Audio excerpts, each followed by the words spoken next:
What is this thing called the Longhouse Coalition?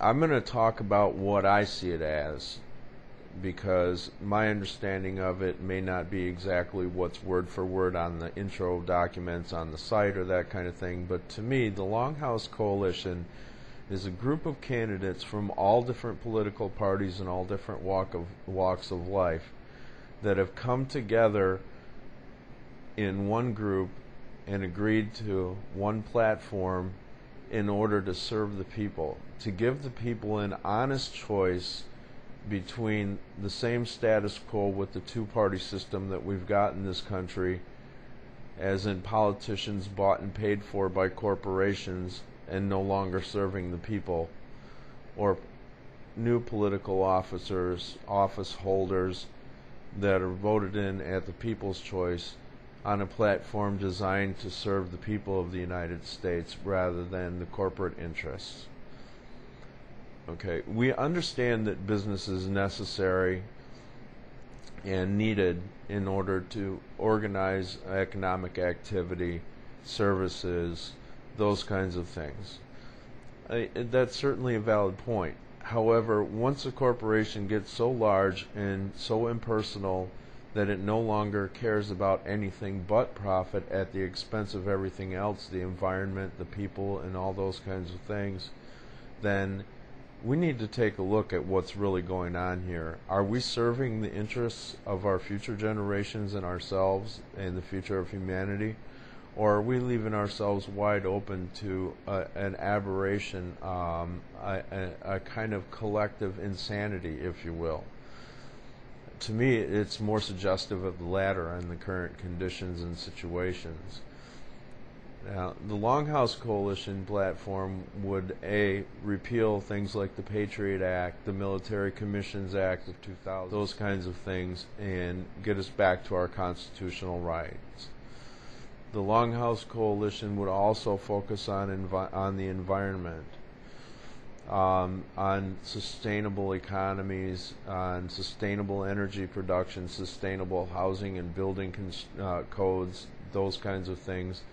Ways to make the life that we live comfortable yet livable indefinitely without destroying the earth and the environment that we need to survive. All right. Technology should always work in harmony with nature. That was what the Creator intended. That is why we have the intelligence to create technology. But we've always, in the past, used technology in such a manner, or very often, far more than in a cohesive and cooperative manner with nature. We've used technology to override nature. Well, this is inefficient, for one. Technology used in concert with nature, not only does it not destroy the natural systems, it improves them, it's more efficient, it takes less resources to do the same job, and yet we can still have as wonderful a life as we've ever had. But even beyond these kinds of things, even beyond things like universal health care for all the people, it also goes into a realm of healing the divisions between the cultural segments of this country.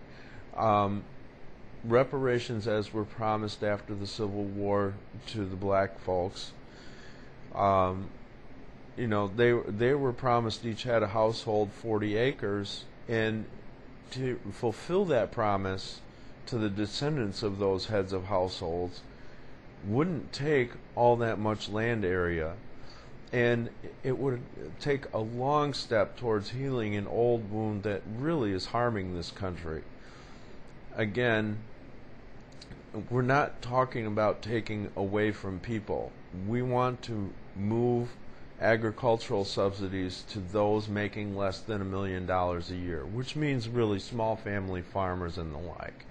When that happens, the large agribusiness corporations will collapse, and the land that's freed up through those bankruptcies will go into a public trust for such things as reparations, and other initiatives to help small farmers. And small farmers generally tend to take better care of the land than large businesses anyways, because it's their future and their children's future they're looking at, not just the business.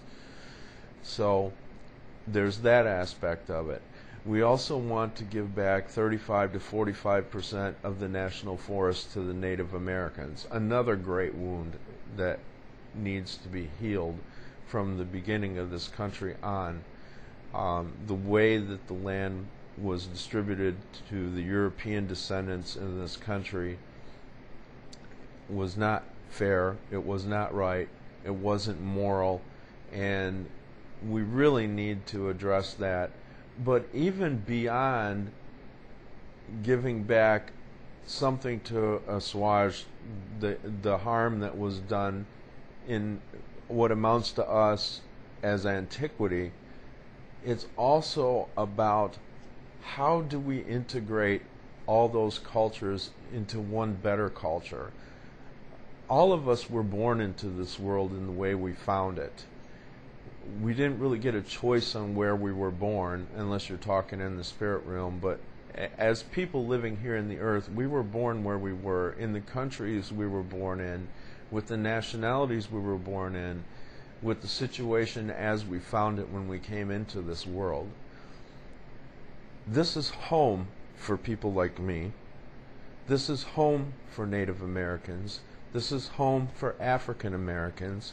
This is home for millions of immigrants. These people are our countrymen.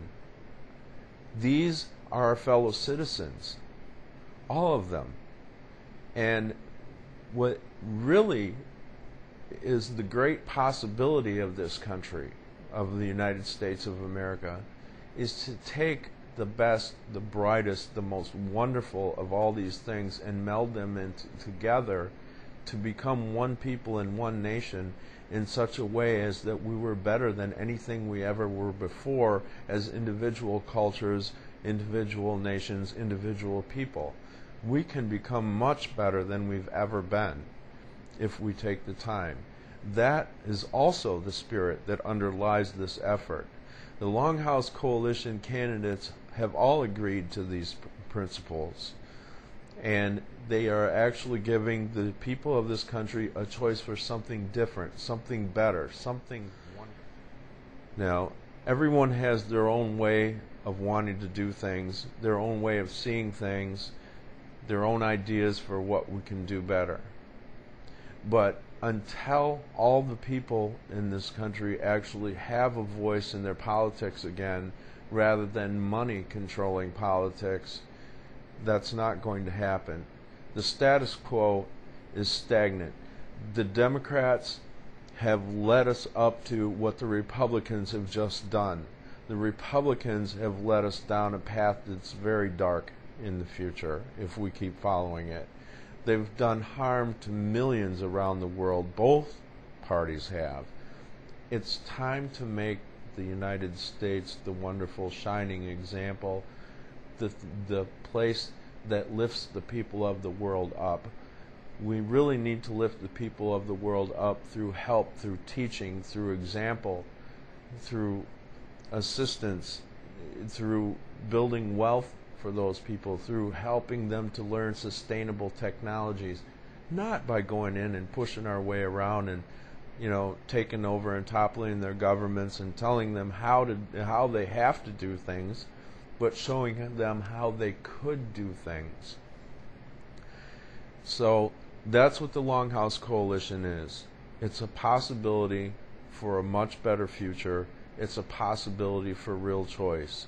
And if that's what you want for yourself and your children, then take a close look at what the Longhouse Coalition is talking about and understand the principles and the spirit behind all the rhetoric and behind the platform and behind everything else that you see on the website, and understand that it's about bringing us all back together as one people and healing this country. That's what the Longhouse Coalition is to me. And that's why I believe I'm meant to work with them and to help them to become all that they can be. Thank you.